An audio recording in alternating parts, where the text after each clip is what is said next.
मित्राला घेऊन आलीस तू इथे, चांगलंच केलंस. कालचा समारंभही खूप छान झाला, बरं वाटलं अगदी. पण आता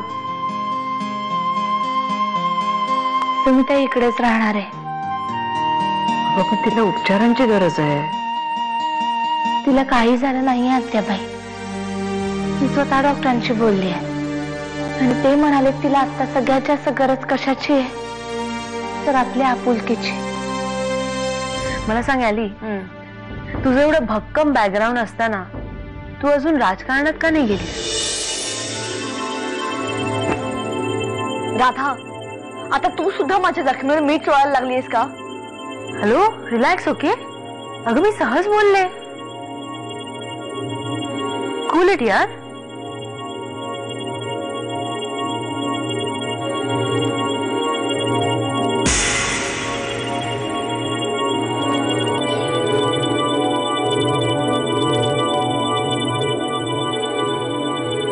हॅलो, आर्यन सरतापे आहेत का?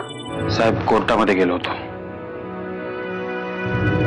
परशु शेटला आणखी 7 दिवसांची पोलीस कोठडी सुनावली.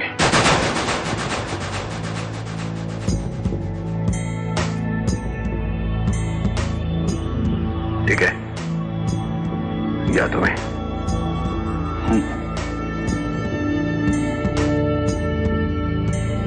अमृताचं तुझ्यावर प्रेम आहे.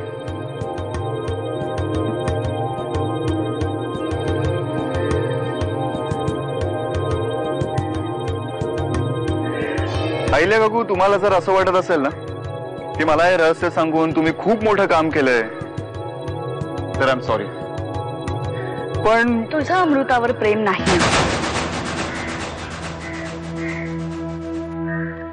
हे बघा आईले काकू, आणि तरीही तू तिला हो म्हणालास. डोळ्यावर पट्टी बांधून अमावस्येच्या रात्री जंगलात शिकार करायला निघालात तुम्ही. हाती काही लागणार नाही का तुमच्या? आर्यन, मला एवढंच सांगायचंय की हे सगळं जर का तू किल्लेदारांसोबत हिशोब चुकते खाण्यासाठी करत असशील ना तर माझीही तुला मदत होऊ शकते.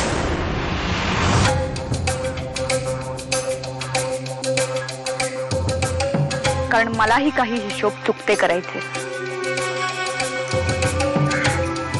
विचार कर.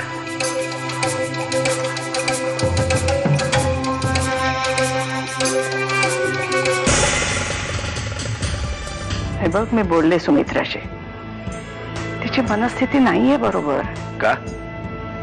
मी परशुला पाठीशी घातलं म्हणून? त्याचं नाव सुद्धा काढू नकोस तिच्या पुढे. त्याच्या नावाचा नुसता उल्लेख जरी झाला ना तरी आरडाओरडा करायला सुरुवात करते. मला वाटतं जानकी म्हणते ते बरोबर आहे. आपल्या सगळ्यांवरच तिचा राग आहे. तुला काय म्हणायचंय आतेबाई? आपण तिची समजूत कधीच काढायची नाही. अरे वेळ येईल तेव्हा बघू ना. आता सध्या तरी या प्रकरणात आपण हातच घालायला नको. अमृता, माझी आई तुझ्या बाबांचा इतका तिरस्कार का करते हे माहितीये तुला?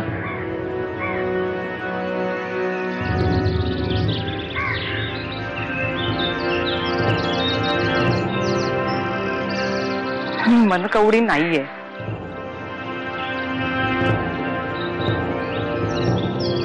तुझ्या वडिलांनी माझ्या बाबांचा खून केलाय. हे खोटं आहे. तुला कसं माहित? कारण माझ्या बाबांवर.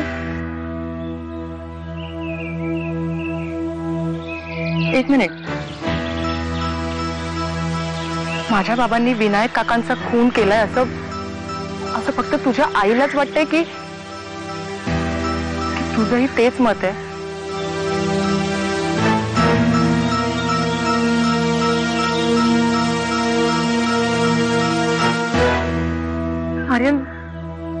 आर्यन प्लीज असं गप्प नको बसू.